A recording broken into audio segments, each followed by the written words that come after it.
nuo pradžių tada turėjom Aster monetą, kai kažkuri tai grandinė, kažkuris tai čeinas turi tokį runnerį, pinigai išeina iš, tarkim, Ethereum, Solanos čeinų ir ateina į šitą grandinę, tarkim, į Binance, nes čia yra garantuoti pinigai ir mes matėm daug monetų, kad ir ta pati Tarva, kurią mes laikom, iš ten irgi buvo traukiamas likvidumas ir nešami pinigai konkrečiai į šitą projektą, nes čia yra beveik garantinis. Ir va netgi šiandien, kur skanavau visus projektus, tarkim, daugelis projektų dabar važiuoja ant Binance čeinų. Aš šiaip tarp tų čeinų nesimėtų, nežinau, kad tai yra laikinas dalykas. Į patį tą Aster iššokau, pasidariau pinigus, išėjau. Ir realiai net Moonbego nepalikau, o jis toliau važiuoja, bet ganėtinai pelningas vis tiek buvo, bet kuriuo atveju. Ir šitas hypas Binance irgi praeis ir vėl pinigai grįž į Solaną, į Ethereumą. Tai va, pati rinka biški stagnuoja, jeigu mes atsiverčiam CoinMarketCap'ą ir pasižiūrim, Fear and Greed faktorius yra visiškai neutralus 40.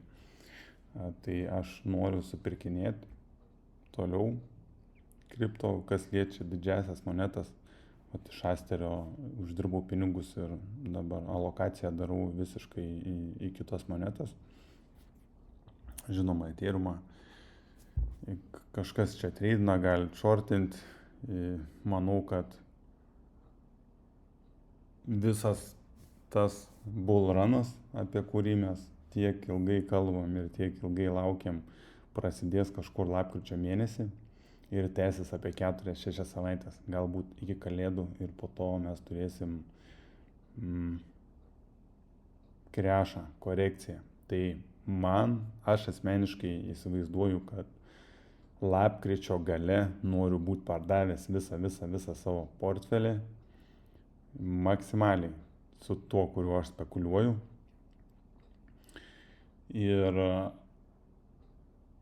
ramiai planuotis gruodžio mėnesio visus ateinančius kitus metus. Visiškai be jokio streso ir įtampų ir žiūrėjimo į ekraną. Tiesiog ramiai planuotis, galvoti, kaip teisingai paskirstyti vėl pelną, kad tie pinigai grįžtų dar labiau, jeigu dabar priėjau prie šitos temos. Tai ką aš rekomenduoju žmonėm daryti su uždirbtais pinigais. Tiesiog investuoti į kažkokius tai aktyvus, apie kuriuos daugiausiai suprantat, kurie galėtų jums generuoti pajamas ateinančius vėl 4 metus ir tas pajamas būtų galima vėl reinvestuoti į kripto. Taip mes susikuriam realiai, taip mes kuriam turtą. Žiūriu į BNB ir atsimenu, kaip po 12-15 eurų mes pirkom $, tiksliau. Tai va, norėjau šiandien papasakoti konkrečiai apie Aster ir kas dabar vyksta, kiek čia jis dar važiuos į viršų, aš nežinau. Bet jau stengsiuos nebežiūrėti ir nebesierzinti daugiau